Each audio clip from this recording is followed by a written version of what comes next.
I'd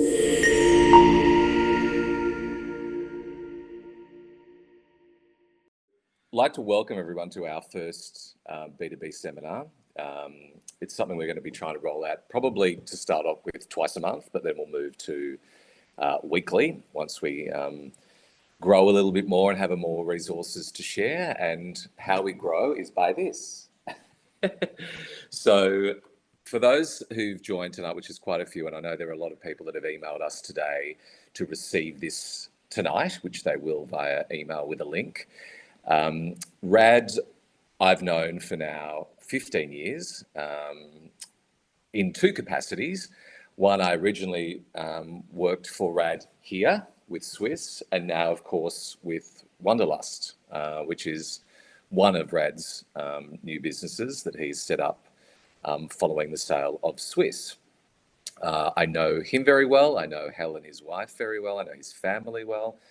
And there's a lot in the book for me that is obviously important for big businesses who've had huge global success like Swisse did, but also more on a level of where our over 3,000 small businesses who've joined us in the magazine, who are looking for help at a very difficult time. You know, we, as I'm sure Rad will talk shortly when we start, is that Swisse the timing was fantastic in a lot of ways, despite the many hurdles along the way.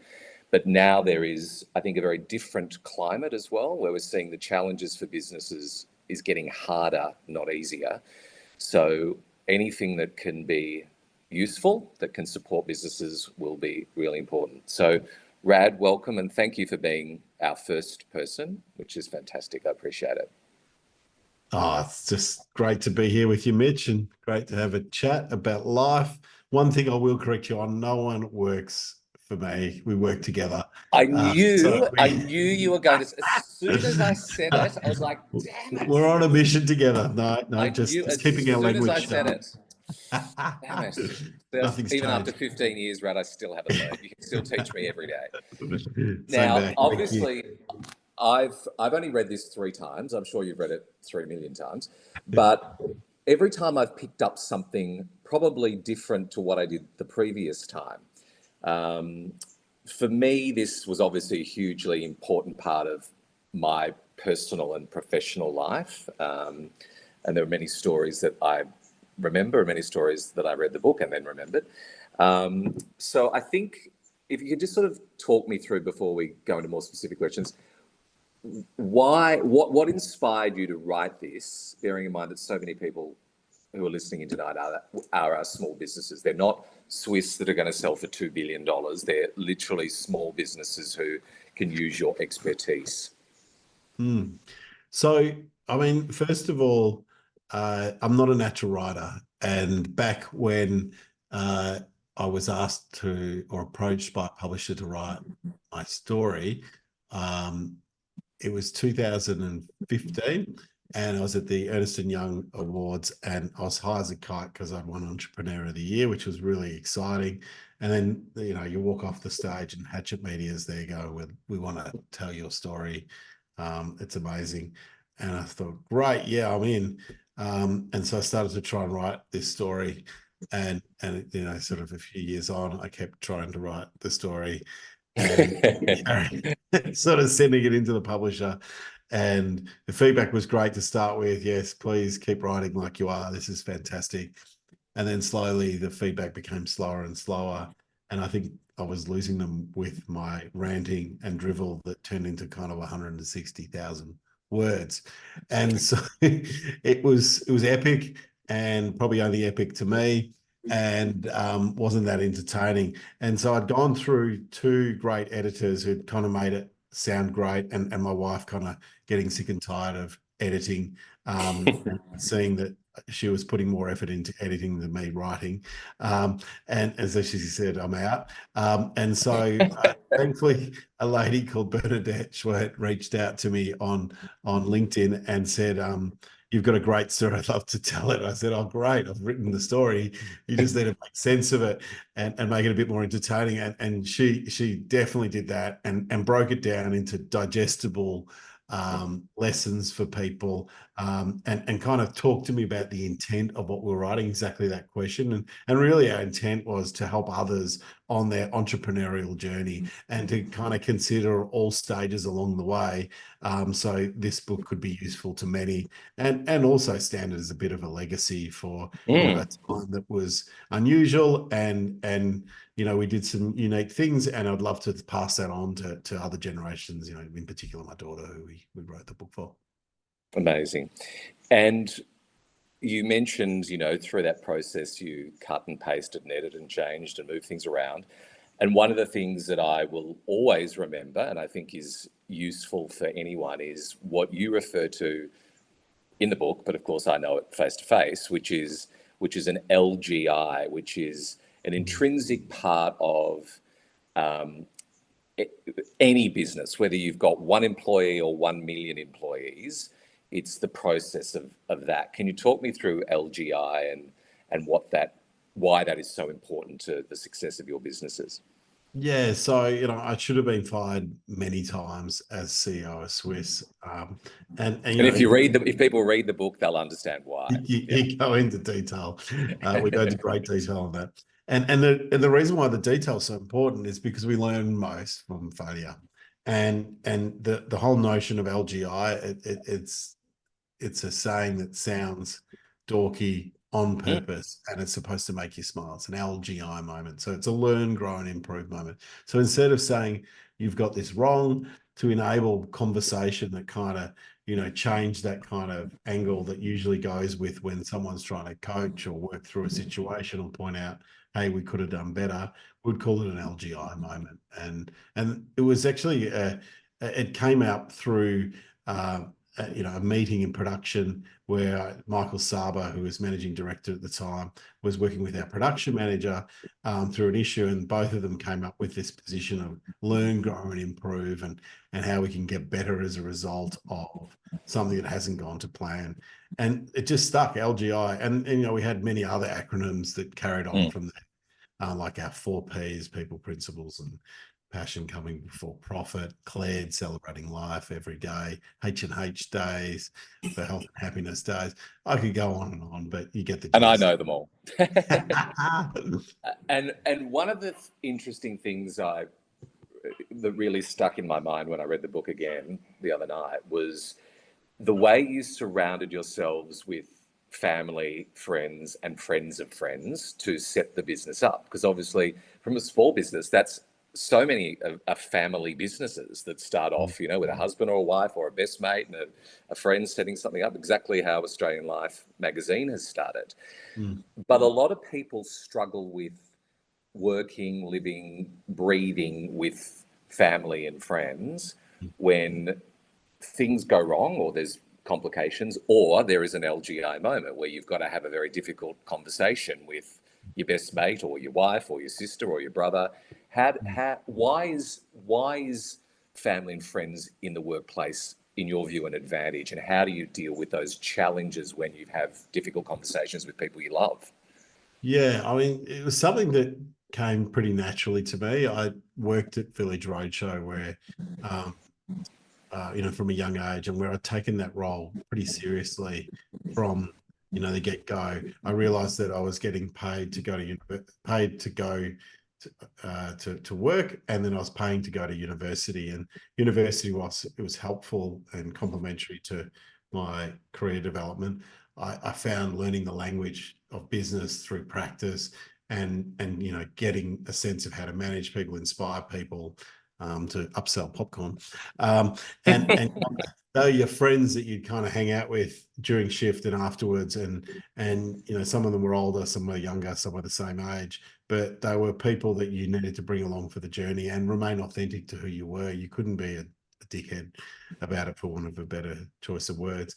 And so I kind of practiced that craft. And so when we got to Swisse, it was a business that when I talked to people about working at Swisse, I'd say, well, the embassy, I'd say no, in vitamins, and then people would want to change the subject because they'd be worried I'm want to talk to them about their urinary tract infection or IBS, irritable bowel syndrome, and because that's how supplements were marketed back then. Yeah. And so but occasionally they'd say to me, "Oh, I take Centrum," and I go, "Oh, why do you take that?" And it was aspirational. It had Rob De Castella as their ambassador in every store that you'd go into, that would be brought to life, and was the reason why that product sold best. If you ask the retailer, why do you sell that product over another one?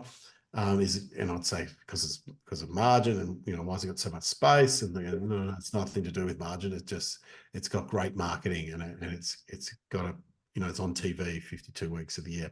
Anyway, I've gone off on a tangent, which I do a little bit of that, but coming back to what I mean is that when you have a brand that people aren't familiar with, like we were at that point, the best thing to do is to look to your circle of friends and those that you've worked with before, and so the people that were outstanding in terms of our success and supporting us along the village journey were people that we went back to and worked with, through to family, friends that we knew had talent in selling, marketing, or friends of friends. And then you start to create a culture around that and a warmth to it. It didn't mean that we wouldn't recruit outside of that. That would happen as well. But what happened is that we got ahead probably on our skill sets before the business demanded that itself. And that then created this great momentum of people. And you mentioned culture briefly, which I want to come to, because you call it, from the toxic working relationships I had previously come from before I joined Swisse, I didn't kind of believe that it was real when I first started. So, and you refer to it as the culture is the primary superpower of not only Swisse, but the businesses that you've run or are now creating. What, in a difficult period of time, like many businesses are undergoing at the moment, how do you keep that culture piece going when people are struggling to pay the bills, when cost of doing business is higher and harder than it's ever been? How do you keep that going? Yeah, first of all, in first meeting you, I have to say I didn't think you were real, because I couldn't believe how much PR cut through one person was capable of creating in an organization. So kudos to you. Thank you. You're your own culture bubble, and it just proves that person with purpose and intent can do great things even in the face of adversity. Thank you. And so in terms of the culture piece, I think that we've really got to think about culture as important as a business plan, and really when we've got KPIs in a business or key performance indicators, we talk to the financials, we review how we're going from a sales point of view, but we also need to spend time just reviewing how people are feeling about what they're doing and how the values are being brought to life in a business. And yes, it's harder to measure culture, but it's a whole lot easier to have a conversation about how someone's going. And so yes, that needs to be a challenging conversation. The best relationships in our life are ones that challenge us and make us better people. And that is, testament to any great partnership. And really organizations should be thriving to find that kind of tension point where, you're saying a lot of great things, but there might be one thing that after, 3 or 4 positive things, you might leave as something that someone needs to work on. Or you as a leader, you're asking for feedback and saying, how can I improve? What am I getting wrong here?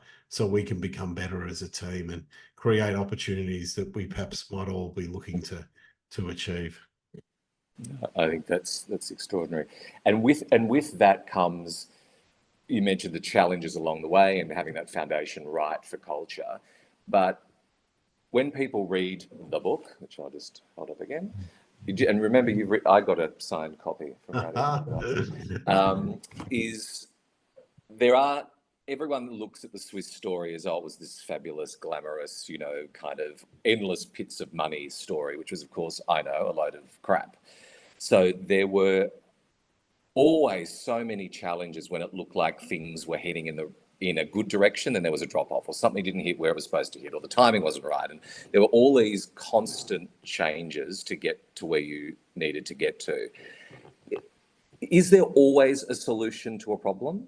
And how do you go about finding a solution? I think that we would try and reframe that, because we wouldn't talk about problems, we'd have challenges. Damn it, I've got two wrong already. It's never wrong. I've only just started again for 3 months. Just an opportunity to improve. Opportunity. So yeah, I mean, problems are in places where, in the Middle East, where they have insurmountable issues that continue to kind of come up, or in the Ukraine and Russia right now. So we kind of try and keep it real and say, we live in one of the luckiest countries where, a lot has gone right for us to be where we're living, in this great balance of capitalism and democracy. And yes, it can ever improve. And, us as business leaders have a responsibility to make sure it continues to improve. But yeah, stuff will go wrong and always does. But there are opportunities that come out of things that don't go to plan. And so some of our biggest errors created our biggest opportunities. So launching in the US with not enough capital was not the wisest move. Launching in the US without the right team structures, that really considered the costs of growth and how much our business was under pressure in Australia, created an inordinate amount of pressure on our business. But it also, as a result of that pressure, made us work a whole lot harder on finding out what the marketing opportunities unlocked for us. So, we come off being the broadcast partner of the Olympics. Then we went straight into announcing Nicole Kidman as an ambassador. And then we went on to Ellen DeGeneres and sponsoring that program. And it wasn't enough to help crack the US, but it was enough and more than enough to make us the #1 brand in China. Interesting. Always a solution. And my LGI moment today, opportunity. I remember. Now, you are Albanian Czech, which is an interesting combination. And also you make reference to your parents widely throughout the book, and the kind of principles and life skills they gave you growing up. One of them was, you mentioned your mum was fairly firm and somewhat of a nagger, like most mums are. My mum was a nagger too. But you do reference the delicate art of nagging as being an important business tip that was successful to you. And I think for people watching this, how does the art of nagging help navigate difficult challenges? Yeah, I think that nagging is so important. We need to be relentless about it, but we need to do it in a way where we have permission to nag. So like we talk about working on our business plan and the culture plan, once you kind of done all that, you kind of agree to the NAG plan, or the communications plan. And so the comms plan is how often you reconnect and you talk about performance, how often they want to hear from the leader and talking about where the direction of the business is going, how often various areas of the business might connect and talk about the issues they have in their business. So it's kind of agreeing on a review structure, how often the strategy is done, where you can kind of step back and work on those things that are more strategic, and then, set the day-to-day. So that is the nagging piece. And, if you look at any kind of structured sport, for instance, where particularly team sports, where they have, quarter time, half time, three-quarter time, and then the end, the coach is interacting at those points. And then they've got various mechanisms to nag players on how to stay professional and elite. And this is, the one thing that we just need to remember, that, when we're choosing our profession, there's no point turning up unless we are deciding to be elite at it, deciding to give it our all. And so this is the kind of underpinning of kind of bringing people around purpose and focus, and bringing that culture piece up to a standard where you're going to deliver elite business results. And as the leader at the time when Swisse, it was in the very early stages of the growth, you reference regularly that you were at the front of the meetings. You were always at the meetings with the buyers. You were always, the CEO normally never goes to that sort of stuff. It was operated, I think, very much like a startup, like we having to do at the magazine. I've got to do every single call because I've started it. So it's the same thing. You were brought in to kind of launch it. So meeting with people all the time, being the coalface of customers, where you people who are buying your product in the pharmacies or meeting with the buyers. Why is it important to have the senior people of the team, particularly the CEO, even at these what you would call, meetings that middle managers should do, but you were really there at the coalface of everything? Yeah, I think it's knowing your superpowers and kind of knowing what you're kind of better at than others in general. And then surrounding yourself with those that can kind of complement your skills. So, yes, I would be the face of our business to our customers, our retail partners, and yes, I'd get involved in all relationships that were pivotal to our business. So our manufacturers, the people that would partner with to market as well. And so that was, my ability to connect and communicate was one of my superpowers, and naturally sell. I didn't always think of myself as a salesperson, but selling something I love was very, very easy. And so yeah, I could talk and speak about our brand, on average better than most. So that was great. But I made sure that if I knew that the admin focus to really manage an account, I'd need to have someone to complement me, and I'd always have that and take detailed notes, and then sit down with that admin person and make sure they would follow up every detail, and make sure that that person felt just as engaged, not only in that meeting, but afterwards. Or, the financials, whilst I had a good grasp of financials and, I worked hard to make that happen, it didn't always come naturally to me. And I'd make sure that we had the best financial people that would always talk to, what's the worst case in a scenario, and can we carry on in that worst case? And if that was okay, we would move forward. Amazing. We've got a couple of questions. So one to Rad is from Rachel. What tips do you have for managing delegation within a startup or small business, especially when you're growing or onboarding staff? Yeah, so I think delegation is something that has to come naturally to you, and has to be something that, if your business is to grow, you need to be considered about how you think about delegation. So just as I was talking to you about my strengths, it's understanding your strengths, and then understanding the strengths of your team, and understanding their capacity to follow through on an outcome, and also ensuring that you're creating a kind of strategic structure that enables them to kind of understand your culture, your business plan, and kind of what that means, and what it should look like as success through examples of practicing. And so everyone has different interpretations of what something might mean. So it's actually getting people to talk about, what their interpretation of, say, a value in your business is, or what their interpretation of what success looks like of a customer interaction. And yes, it sounds basic, but that interaction and understanding of each other is really, really key. And so that enables you then to delegate and get you out of the kind of, the stuff that you then, you need extra time for to kind of work ahead of the business. So unless you kind of master the art of delegation, your business won't grow. Yeah, good feedback. And that's actually one I try hard with a magazine, because I'm sometimes a little bit of a control freak, but I'm getting much better at it. So, another question, lessons learned from celebrity partnerships. How does this translate to working with influencers or micro-influencers in 2024 compared to television 10 years ago? Yeah, I don't think it's changed at all. It really comes down to the quality of your content, and then media will take it on, whatever form of media it is, whether it's TV 10 years ago or it's social media as it is today.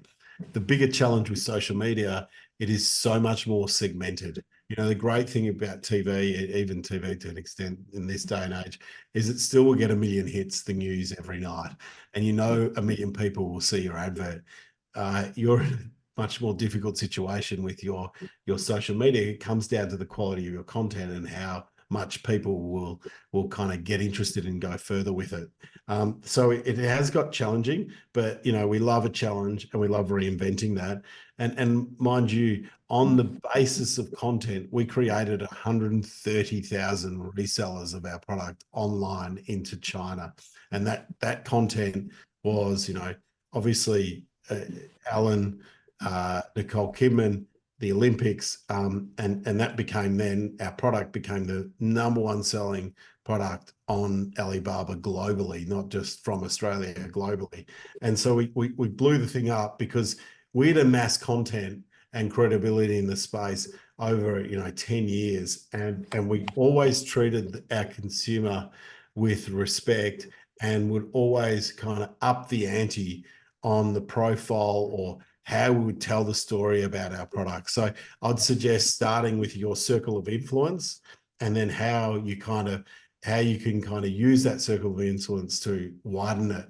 And it's that then gets your message out step by step. So I think, first of all, though, which we can never forget, you know, we had a product that had 70%, 70% of people that tried our product would stick with it. So Yeah. So that was a big start. It was a great product. So you got to make sure you got a great product, and then you can start investing in the marketing plan. You know, people are going to notice the difference when they took it. And so no one in China knew who Ellen DeGeneres or Nicole Kidman was, but the celebrities and influencers did. And so it was a celebrity, it was a local celebrity influencer driven program that saw us become #1 in China. And so if you can think about ways to kind of get that sort of influence, that's going to be the way you'll crack the code to getting that kind of mass recognition. And one of your current ventures is Wanderlust, which I walk with, of course, for 3 days a week. How are you bringing together everything that you learned from Swisse and Village and all your other ventures into this new exciting business that you now own? Yeah, so Wanderlust is Swisse 2.0. It's kind of the reinvention of how we go about doing Swisse, and it kind of goes a step further where, you know, there's this great events business in Wanderlust as it was. It had like 50, 60 yoga-based events running around the world. And we used to have this thing called the Color Run at Swisse, where we had 250,000 people that loved getting color chucked at them. And we were making a few $1 million for charity each year as a result of that. It was a great brand activation. Well, and I thought, this is great, but I think it's going to run out of steam. We need to find the next thing. And one of my favorite artists, Michael Franti, was playing music to yoga, and he'd started doing it with this festival, Wanderlust. So we tried to buy the rights then. Thankfully, that didn't happen. And we just sponsored the event, and because if we'd bought it, it would have been a Swisse asset. A few years later, I was kind of trying to work out how you'd go back to the category. And, you know, I grew up doing yoga, meditation, and Japanese ink brush calligraphy down in Mangala Studios on Saturdays as a 5 to 12-year-old. I did that every week. It was amazing. And I just remember how beneficial it was for me. And those are the pillars of health, is that kind of these pillars that permeate in Indian Ayurvedic medicine. So meditation, or mindfulness, nutrition, and movement. And so, you know, you've got your yoga, and then you've got which is the movement part, and then you've got Shavasana, which is the meditation part, and then your nutrition, which is the herbal part. And so Wanderlust, which is all about yoga, you know, it was the missing part to that events business is it needed a product-based business. And we've also got a content part that when private equity bought it, they split the business and said, look, we don't want to do the content part anymore. So that founder created Commune, which we're the second largest shareholder of, which has amazing content around wellness and inspirational things that we can do help ourselves be at our optimum with people like Marianne Williamson, and Wim Hof and Deepak Chopra. So so that content piece is, again, in this new world, is at the center of the program. And then we have these events which people pay to be a part of, and we've sold out the majority of our Drew Barrymore tickets. We're actually selling out, because we know there's some exciting announcements soon, and so we announce those. I might be across those announcements. Yeah. We want to make sure there's some tickets for those people who want to go and see those exciting announcements. And so this kind of bringing that aspiration, that connection through that feeling we all get out of going to an event, and then having a product that's there to guide you every day with your nutrition plan, and then being exposed to something like a mass meditation, and introduced to the concept of meditation at these events. We'll have workshops in and around the events as well. And then we have commune too for people that want to go deeper and subscribe to what already has 40,000 paid subscribers and 450 podcast downloads per month, which is absolutely extraordinary.